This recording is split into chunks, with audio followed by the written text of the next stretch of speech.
Movie की starting में हमें फैंग यांग को दिखाया जाता है। जैसे ही वो अपने घर में आती है तो वो अपने हस्बैंड और अपनी सिस्टर को अल्टीमेट होता हुआ देखकर कहती है कि हस्बैंड, तुमने मेरे को चीट किया, मैं तो तुमसे बहुत प्यार करती थी ना।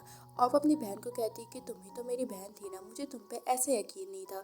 तुम्हें कहीं और जगह नहीं मिली अफेयर चलाने की, जो तुम मेरे घर में मेरी सौतन बन के आ गई हो। तो उसकी सिस्टर कहती है कि मैं क्या करूँ, तुम्हारा हस्बैंड मुझे खुद पसंद करता है और तुमने अपने आप को कभी देखा है कि तुम कितनी अगली और बुढ़ी हो, वो तुम्हें कभी भी पसंद नहीं करेगा। ये सुनने के बाद भी उसका हस्बैंड उसकी सिस्टर की साइड लेते हुए उसे घर से बाहर जाने के लिए कहता है और बोलता है कि तुम जैसी अगलीस्ट वुमेन को मैं अपनी वाइफ नहीं बना सकता, तुमसे अच्छी तो तुम्हारी वाइफ नैन है। ये सुनने के बाद तो बहुत ही गुस्सा आता है। फैंग यान ये भी कहती है कि घर मेरा है और मैंने तुम्हें सब कुछ दिया है, मतलब मैं तुम्हारे लिए जॉब भी करती हूँ पार्ट टाइम, ताकि इस घर का सब कुछ पूरा हो सके खर्चा, लेकिन तुमने मुझे चीट करा। ये सुनने के बाद भी उसकी सिस्टर उसे धक्की मार के बाहर निकाल देती है। तो फैंग यान वहाँ पे तड़पने लग जाती है, लेकिन एकदम से हान आ जाता है जो फैंग यान को कवर करता है अपनी जैकेट से, क्योंकि उसे ठंड लगती है और उसे कैरी करके अपने साथ कार में ले आता है। और उसे कहता है हान कि तुमने मेरे को पहचाना। तो फैंग यान कहती है कि तुम कौन हो और तुम्हारा मैंने तुम्हें कभी देखा नहीं है, लेकिन मुझे बताओ कि तुमने मेरी हेल्प क्यों करी। जब फैंग यान उसकी आंखों का दिल देखती है तो उसे याद आता है एक बार उसकी बेस्ट फ्रेंड का जो सन है वो स्विमिंग पूल में गिर गया था, तो फैंग यान ने ही उसे बचाया था। तो फैंग यान समझ जाती है कि वो हान है और बोलती है कि तुम कितने ज़्यादा बड़े हो गए हो, मुझे तो यकीन नहीं हो रहा, मैं तो तुम्हारे आंखों के दिल से पहचानी हूँ। क्या तुम हान हो ना? तो हान कहते हैं कि हाँ। आप मुझे बताओ आप यहाँ पे क्या कर रही हो, सब कुछ ठीक तो है ना? तो फैंग यांग उससे सारी बातें बताती कि उसकी खुद की अपनी सिस्टर ने उसके हस्बैंड के साथ उसे चीट करा है और उसने आज रंगे हाथों पकड़ा तो उसके साथ उन्होंने ये करा है।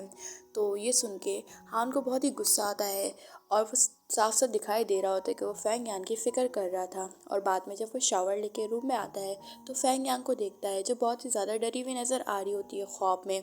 तो वो फैंग यांग को किस करने जा रहा होता है फोरहेड पे, लेकिन एकदम से उसकी मॉम आ जाती है और बोलती है कि ये सब कुछ क्या हो रहा है। तो जब वो फैंग यांग को देखती है तो रोती हुई कहती है कि तुम्हें क्या हुआ। तो फैंग यांग बताती है कि उसके हस्बैंड ने उसे चीट करा है और हान उसे यहाँ पे लेकर आया है।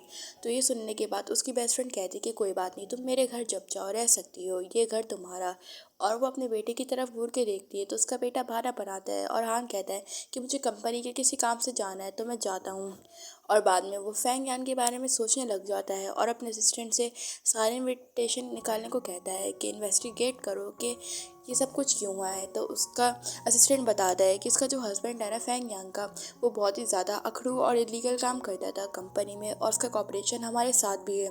तो हान कहते हैं कि जल्द से जल्द उनका कॉपरेशन हमारे साथ तोड़ो, उसने अपनी वाइफ की हालत कितनी बुरी कर दी है, मैं नहीं चाहता कि फैंग यांग को किसी भी चीज़ की तकलीफ हो। तो असिस्टेंट कहता है कि लगता है बॉस क्या आप फैंग यांग से बहुत प्यार करते हैं, तभी तो उसकी इतनी फिक्र कर रहे हैं ना। ये सुनने के बाद हान उसे बाहर भेजता है और वहाँ पे उसकी बेस्ट फ्रेंड समझाती है कि ठीक है तुम परेशान ना हो, सब कुछ ठीक हो जाएगा, मेरा बेटा हान सब कुछ सही कर देगा। लेकिन बेचारी फैंग यांग को तो कुछ समझ में नहीं आ रहा था और वो कहती है कि मैंने अपनी सिस्टर पे ऐसा बिलीव नहीं करा था, मैं अपनी सिस्टर से बहुत प्यार करती थी। तो उसकी बेस्ट फ्रेंड कहती है हर किसी पे भरोसा करना अच्छी बात नहीं है, चलो मैं आज तुम्हें एक अच्छी जगह घुमा के लेकर आऊँ। और वो उसे एक क्लब ले आती है। तो फैंग यांग पूछती है कि आप मुझे यहाँ पे क्यों लाई हो, ये जगह अच्छी नहीं है। तो उसकी बेस्ट फ्रेंड कहती है कि नहीं, यहाँ पे बहुत क्यूट और हैंडसम मेल मॉडल्स है, तुम उनके साथ पक्का एंजॉय करोगी क्लब में। और तभी वहाँ पे मेल मॉडल से उनको मिलवाती है। तो हान को जैसे ही पता चलता है कि उसकी मॉम फैंग यान को अपने साथ क्लब में लेके आई हैं, तो ये सुन के वो अपने दिमाग में फैंग यांग को उन मॉडल्स के साथ एंजॉय करते हुए देखता है और अपने असिस्टेंट को गाड़ी घुमाने के लिए और क्लब में जाने के लिए कहता है। तो उसका असिस्टेंट कहता है कि बॉस आपकी आज 70-100 मिलियन की मीटिंग है, आप उसको कैसे छोड़ सकते हो, वो मीटिंग करना इंपॉर्टेंट हो। लेकिन हान कहता है कि बाहर में जाओ मीटिंग, मैं उसको बाद में हैंडल कर लूँगा। लेकिन असली में तो दिखाया जाता है कि फैंग यांग वहाँ पे बहुत अनकम्फर्टेबल फील कर रही होती है और उसकी बेस्ट फ्रेंड यानी हान की मॉम इंजॉय कर रही होती है। तो वहाँ पे फैंग यान कहती है कि हमें यहाँ से चलना चाहिए, अगर आपकी बेटी को पता चला तो आपके गुस्सा करेगा। ये सुनने के बाद वो कहती है कि मेरा बेटा मुझे कुछ भी नहीं कहता और तुम इंजॉय क्यों नहीं कर रही। और वो एक मेल मॉडल को उसके पास भेजती है, लेकिन फैंग यांग मना करती है और वो मेल मॉडल उसके साथ ज़बरदस्ती की कोशिश करता है। लेकिन एकदम से वो देखती है कि उसे किसी ने टच किया है, तो उसे ये बॉडी थोड़ी फीमेल सी लग रही होती है स्मेल के साथ। तो वो देखती है कि वो हान है और हान उसके सामने खड़ा हुआ होता है और बोलता है क्या तुम यही करने आई थी फैंग यांग, क्या तुम अपनी लाइफ से इतनी बेजार हो जो मेरी मॉम के साथ यहाँ पर आई हो। और उसे बोलता है कि तुम्हें यहाँ पे आने की क्या ज़रूरत थी, मैं तुम्हें घर में इंटरटेन कर देता। ये सब कुछ देखने के बाद तो फैंग यांग बहुत ही ज़्यादा शर्मिंदी फील करती है और उसे बोलती है कि मैं जहाँ पे भी जाऊँ तुम्हारा काम नहीं है, तुम एक छोटे से बच्चे हो, याद रखो तुम्हें बड़ों के मामले में कोई भी दखल अंदाज़ी करने की ज़रूरत नहीं है। लेकिन हाँ तो कहता है कि आप भी मुझे अभी तक बच्चा समझती हो, लेकिन मैं बड़ा हो गया हूँ, एटलीस्ट आप यहाँ पे नहीं आती, मैं मॉम को हैंडल कर लेता। और वो उसे किस करने जा रहा होता है, लेकिन एकदम से फैंग यांग भी अपनी आंखें क्लोज करती है तो उसकी मॉम आती है तो फैंग यांग को तो डर जाती है और हान भी उन मॉडल्स को वहाँ से भेज देता है गुस्से से। तो उसकी मॉम भी उस पर चिल्ला के कहती है कि तुम यहाँ पे क्या कर रहे हो, और बाद में अपनी मॉम को घर पे लाता है जो बहुत ही ज़्यादा नशे में होती है उसकी मॉम। लेकिन एकदम से जब फेंगियाँ गिरने वाली होती है तो हान उसे संभालता है और उसे शूज़ पहनाते हैं, सैंडल, और कहते हैं कि अपना ध्यान खुद रखना चाहिए आपको। और बाद में वो कपल को इम्प्रेस करने की बुक पढ़ रहा होता है तो असिस्टेंट समझ जाते हैं कि वाकई में फैंग यांग के प्यार में पड़ चुका है मेरा बॉस, जो इतनी सारी उसके लिए इम्प्रेस करने के लिए चीज़ें ढूंढ रहा है। ये सुनने के बाद हान उसे कहता है कि तुम यहाँ पे बैठ कर मेरे को देखते रहोगे। और बाद में जब वो एक छोटा सा क्यूट सा हेयरबैंड लगा के आता है फैंग यांग के पास तो फैंग यांग उसे शुरू में देख के डर जाती है और बोलती है कि तुम यहाँ पे क्या कर रहे हो इतनी रात को, क्या सब कुछ ठीक तो है ना, तुम्हारी मॉम तो ठीक है ना। लेकिन हान कहता है कि अभी तक आप मुझे बच्चा समझते हो लेकिन मेरी फीलिंग्स कभी भी समझ नहीं पाई हो, आपको लगता है मैं बच्चा हूँ ना। तो वहाँ पे फैंग यांग कहती है कि देखो मैं सब समझ रही हूँ कि तुम मेरे से क्या कहना चाहते हो, लेकिन मैं तुमसे 20 ईयर्स बड़ी हूँ तो प्लीज़ मेरा लिहाज करो, और मैं तुम्हारी बड़ी सिस्टर जैसी हूँ और मैं तुम्हारी मॉम की बेस्ट फ्रेंड भी हूँ। मैं नहीं चाहती कि तुम्हारी मॉम और मेरी दोस्ती टूटे, तो प्लीज़ तुम अपने लिए अच्छा लाइफ पार्टनर डिजर्व करते हो, ना ही मुझ जैसा और पार्टनर जिसका कुछ पता भी नहीं है, जो अपनी लाइफ से बेजार आ गई है। लेकिन हान उसे कहने लग जाता है कि नहीं ऐसी बात नहीं है।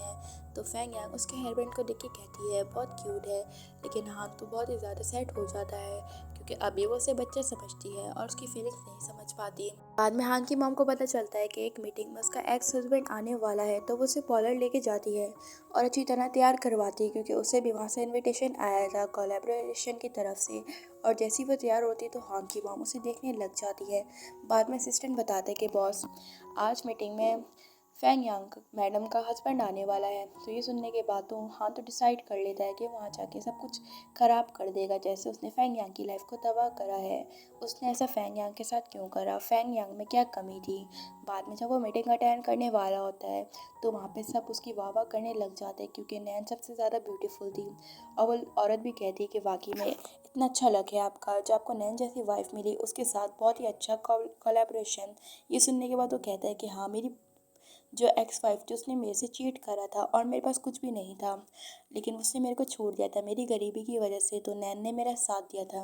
और नैन भी इस झूठ में बरकरार रहती है और बोलती कि हाँ मेरी सिस्टर ने अपने हस्बैंड को चीट करा था लेकिन मैं अपने ब्रदर इन लॉ के साथ अच्छी तरह रही हूँ और मुझे उनसे प्यार हो गया। एकदम से वहाँ पे फैंग यांग आके कहती है कि चीटिंग मैंने नहीं तुमने करी थी मेरी सिस्टर के साथ, ये तो बताओ ज़रा मेरे प्यारे हस्बैंड। ये सुनने के बाद तो सब शॉक्ड हो जाते हैं और उसका हस्बैंड कहता है कि तुम इतनी ब्यूटीफुल कैसे हो गई हो, तुम तो एक अगलियस वुमेन थी ना। वहाँ पे सब लोग फैंग यांग की तारीफ़ें करने लग जाते हैं कि इतनी अच्छी वाइफ होने के बाद भी उसके हस्बैंड उसे चीट कर रहा है। और वो औरत भी कहती है कि आप तो बहुत ही ज़्यादा ब्यूटीफुल हैं।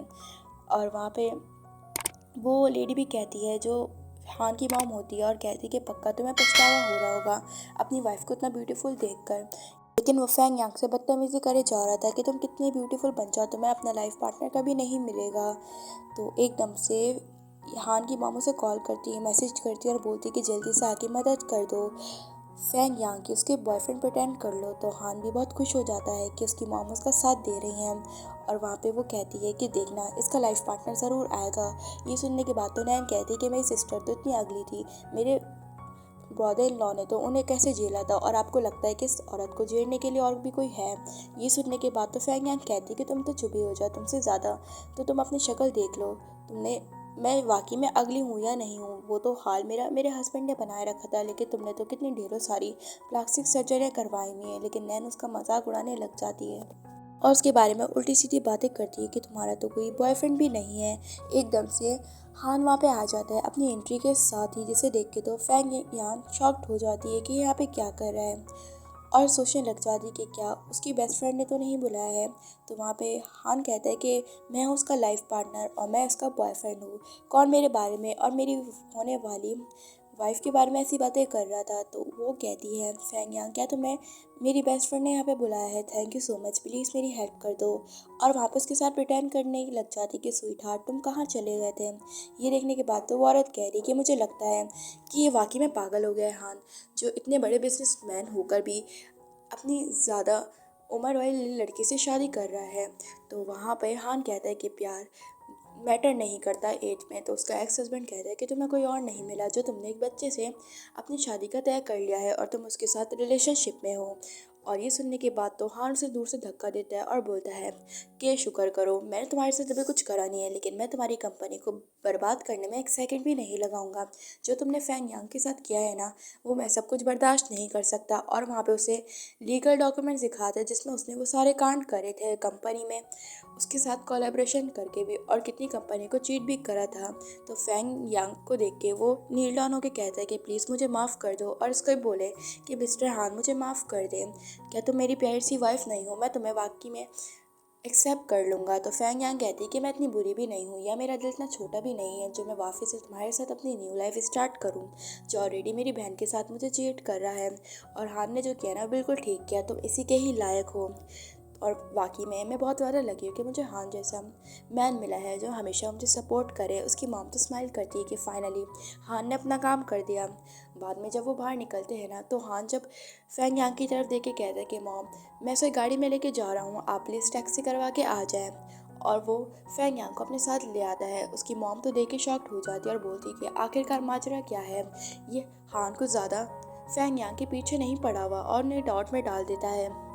बाद में जब वो फैंग यांग की तरफ देख रहा होता है तो फैंग यांग उसे थैंक यू करती है कि उसने आज उसकी इंसल्ट होने से बचा ली। और बाद में जब उसे पता चलता है कि उसके हस्बैंड ने उसे फाइनली डिवोर्स दे दिया तो वो बहुत खुश होती है।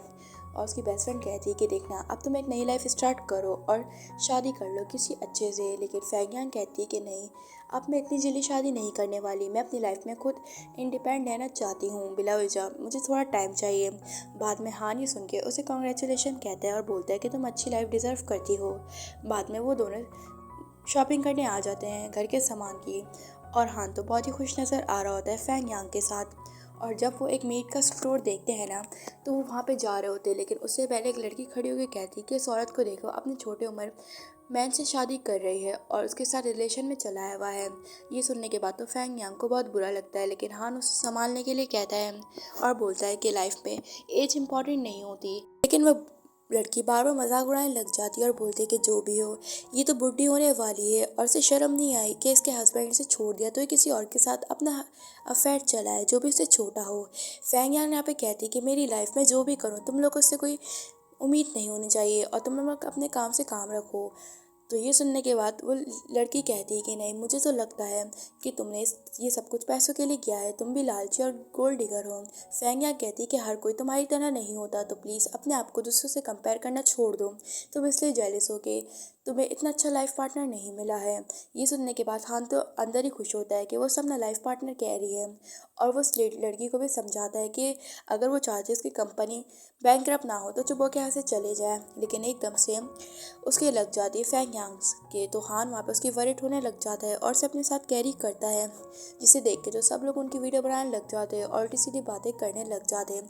तो वो लड़की भी कहती है देखो इसका कोई और बहाना नहीं मिला तो ये गिरने का बहाना करके इसको कैरी करवाने की हरकतें तो देखो इस लड़की की, मतलब औरत की। ये सुनने के बाद तो फैंग यांग को बहुत ही बुरा लगता है और वो अंदर से हर्ट होती हुई कहती है कि मैं खुद ही चल सकती हूँ, मैं बिल्कुल ठीक हूँ। और हान उसे मजबूरी में उतार के चलने लग जाता है, लेकिन उसे लगने लगती है। तो हान वहाँ पे नोट करता है उसे चोट आ गई और वह उसे कहता है कि तुम दूसरों की बातों पे बिलीव ना करो। लेकिन फैंग यांग कहती है कि मैं नहीं चाहती कि मेरी वजह से तुम्हारी लाइफ बर्बाद हो जाए और तुम्हारी रेपुटेशन भी ख़राब हो जाए। लेकिन हान उसकी बिना फिक्र करे उसको कैरी करता है। बाद में ये सब कुछ एक लड़की देखने लग जाती है जिसका नाम कोई और नहीं लिली होता है, जो फैंग को बहुत ही पसंद करती है और अब्रॉड में होती है। ये देखने के बाद उसे गुस्सा आता है कि बुढ़ी औरत मेरे होने वाले हस्बैंड के साथ अफेयर चला रही है। बाद में उसकी माँ उसे समझाती है हान की और कहती है कि मैंने आज की न्यूज़ पढ़ी है, प्लीज़ तुम लोग परेशान ना हो, लोगों का काम है बातें बनाने का, तो प्लीज़ मीटिंग के बाद लोग पागल हो गए हैं। ये सुनने के बाद तो फैंग यांग को अच्छा लगता है कि उसकी बेस्ट फ्रेंड एटलीस्ट उस पर बिलीव कर रही है। वो ये नहीं समझ रही कि हान के साथ उसका रिलेशनशिप है। और हान की मॉम कहती है कि तुम अच्छी तरह ख्याल रखा करो फैंग यांग का, आखिरकार वो तुम्हारी बड़ी सिस्टर जैसी है। और वहाँ पे फैंग यांग भी अंदर से हंसने लग जाती है और हाँ में इशारा करती है। ये देखने के बाद हान को बड़ा गुस्सा आता है और कहता है अपनी मॉम से अंदर ही कि वो उसे बड़ी सिस्टर क्यों कह रही है। बाद में हान सोच रहा होता है कि वो अभी भी बच्चा नहीं है, लेकिन फिर भी फैंग यांग उसे हमेशा बच्चा समझती है।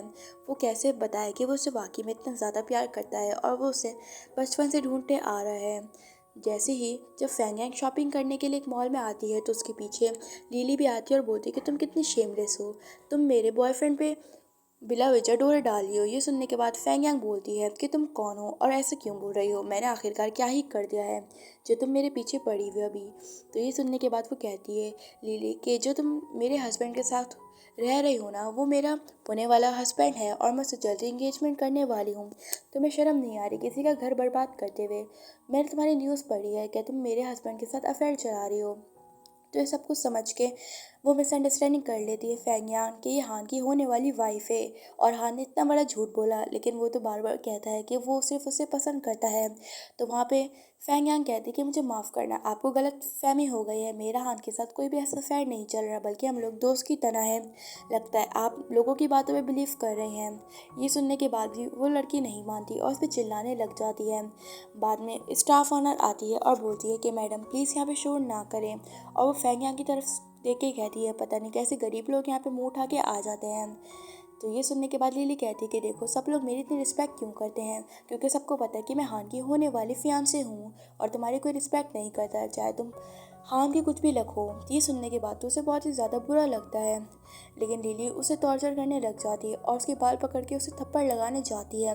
एकदम से हान वहाँ पे सही मौके पे आ जाता है और लिली को दूर करता है और कहता है कि तुम्हारी हिम्मत कैसे हुई फैंग यांग पे हाथ उठाने की, तुम अपने आप को समझती क्या हो, मैं तुम्हें बिल्कुल पसंद नहीं करता हूँ। और वो फैंग यांग को देखने लग जाता है। तो लिली कहती कि आखिरकार इस औरत में है क्या, ये तो एक ओल्ड वुमेन है और तुम देखो तुम्हारे ने मुझे चीट करा, मैं अब्रॉड गई, जब मैं स्टडी करके आई तो मुझे पता चला कि तुम्हारे इस औरत के साथ अफेयर चल रहा है और अब भी तुम इसकी साइड ले रहे हो। मुझे लगा ये सारी न्यूज़ होगी, लेकिन मैं अपनी आंखों से सब कुछ देख रही हूँ। हान कहता है कि तुम्हें मेरी लाइफ से कुछ भी ना हो और मेरे डैड ने जो मेरे साथ इंगेजमेंट तुम्हारे साथ फिक्स करी थी ना, वो अब मैंने तोड़ दी है। तुम्हारे डैड ने आई थिंक तुम्हें बताया नहीं होगा। और फैंग यांग में जो भी लगे तुम्हें इससे कोई भी फ़र्क नहीं पड़ना चाहिए, लेकिन फैंग यांग उससे दूर होती है। लेकिन लिली कहती है कि कैसे फ़र्क नहीं पड़ना चाहिए, मैं बचपन से तुम्हें इतना प्यार करती हूँ और तुम मेरी चाइल्डहुड स्वीट हार्ट हो और अब ऐसे कैसे तुम मुझे छोड़ सकते हो। तो हान वहाँ पे फैंग यांग का ख्याल रखते हुए कहता है कि तुम इसकी बातों को इग्नोर करना, ये पागल है। लेकिन फैंग यांग तो मिसअंडरस्टैंडिंग करते हुए कहती कि आई थिंक मुझे आप दोनों के मामले में बीच में नहीं आना चाहिए, मैं सारी मिसअंडरस्टैंडिंग सब कुछ क्लियर कर दूँगी, मेरे यहाँ पे जाना बहुत इंपॉर्टेंट है क्योंकि सबको लग रहा है कि मैं गलत हूँ। जैसे ही वो जाने लग जाती है तो वो गिरती है। तो फैंग यांग को संभालता है हान और अपने सिस्टर कहता है कि इस लड़की को यहाँ से बाहर निकालो। ऐसे ही फैंग यांग देखती है कि हान की मॉम आ रही है तो वो हान से दूर हो जाती है और लिली कहने लग जाती है कि हान तुम मुझे ऐसे कैसे छोड़ सकते हो, मैं तुमसे भी बहुत प्यार करती हूँ, प्लीज़ इस लेडी को छोड़ दो, मैं सब कुछ माफ़ कर दूँगी, तुम्हारी वजह से मेरी रेपुटेशन ख़राब हो रही है, सबको लग रहा है कि मेरा फियांसे मुझे चीट कर रहा है। तो हान की मॉम आगे कहती कि किसने कहा ये तुम्हारा फियांसे, ऑलरेडी मैंने तुम्हारी मॉम के साथ ये सब कुछ इंगेजमेंट तोड़ दी, तुम लोग सिर्फ बिजनेस के लिए रिलेशन कर रहे थे, मुझे तुम लोगों से कोई भी मीन नहीं है, यहाँ से चले जाओ। ये सुनने के बाद भी लिली कहती कि आंटी आप ऐसे कैसे कर सकती हैं, आप देख रही हैं साथ कि आपकी बेस्ट फ्रेंड ऑलरेडी आपके सन को साथ आपको चीट कर रही है, मतलब आपको धोखे में वो आपके सन के साथ अफेयर चला रही है। आपको इस पे बिलीफ है और मेरे पे नहीं है जो मैं सच्ची हूँ, आप एक बार कंफर्म तो करवाएं ये पक्का हान के साथ रिलेशनशिप में है और ये हान से 20 ईयर्स ओल्ड बड़ी है, लेकिन इसे शर्म नहीं आती है। ये सुनने के बाद फैंग यांग कहती है क्या तुम चाहती हो कि मेरी बेस्ट फ्रेंड के बीच में मेरी कोई मिसअंडरस्टैंडिंग क्रिएट हो। और वो हान तो कहती है कि तुम अपनी फियांसी को समझा दो और वो क्लियर करती है कि मेरा इसके साथ कोई भी रिलेशन नहीं है, ये हमेशा मेरा फ्रेंड जैसा है और वैसे भी मैं बिला वजह कोई ट्रबल क्रिएट नहीं करना चाहती, तो मेरे बारे में ऐसी बातें नहीं फैलाओ। लेकिन लिली तो बार बार बकवास करने लग जाती है और बकवास करके चले जाती है। तो उसकी मॉम कहती है कि तुम परेशान ना हो, मैं जानती हूँ कि हाँ तुम्हारा हमेशा फ्रेंड की तरह है और वो तुम्हें हमेशा एल्डर सिस्टर की तरह ट्रीट करता है, तो बिला वजह इतना परेशान ना हो और उसकी बातों को इग्नोर करो। लोगों का काम है बातें बनाना। और हान वहाँ पे कार में भी उसके लिए मेडिसिन लाता है ताकि उसके पाँव का दर्द जल्दी ठीक हो जाए। और उसकी मॉम हान की फर्स्ट टाइम गाड़ी चलाने वाली होती हैं और जैसे ही वो गाड़ी स्टार्ट करती हैं तो एकदम से हान और वो दोनों करीब हो जाते हैं और दोनों के बीच में किस हो जाती है। तो एकदम से फैंग यांग उसे दूर करती है और इस किस के बारे में सोचने लग जाती है। तो हान की मॉम कहती है सॉरी मुझे माफ़ करना, वो क्या है ना फर्स्ट टाइम गाड़ी चला रही हूँ, तुम फैंग ठीक तो हो फैंग यांग। लेकिन हान तो अपनी मॉम पे गुस्सा करता है और बोलता है कि मॉम आराम से गाड़ी चलाओ, अगर आपको गाड़ी चलानी नहीं आती तो मैं असिस्टेंट को कह देता। और वो अंदर ही खुश हो रहा होता है कि उसकी किस हो गई है फाइनली फैंग यांग के साथ। लेकिन फैंग यांग परेशान होती है आज के लिए, उसे भी अभी मिसअंडरस्टैंडिंग थी कि वाकई में उसका रिलेशन हान के साथ नहीं बल्कि लिली के साथ है हान का। और ये पार्ट ही ख़त्म होता है। नेक्स्ट पार्ट के लिए कमेंट करें। Bye bye.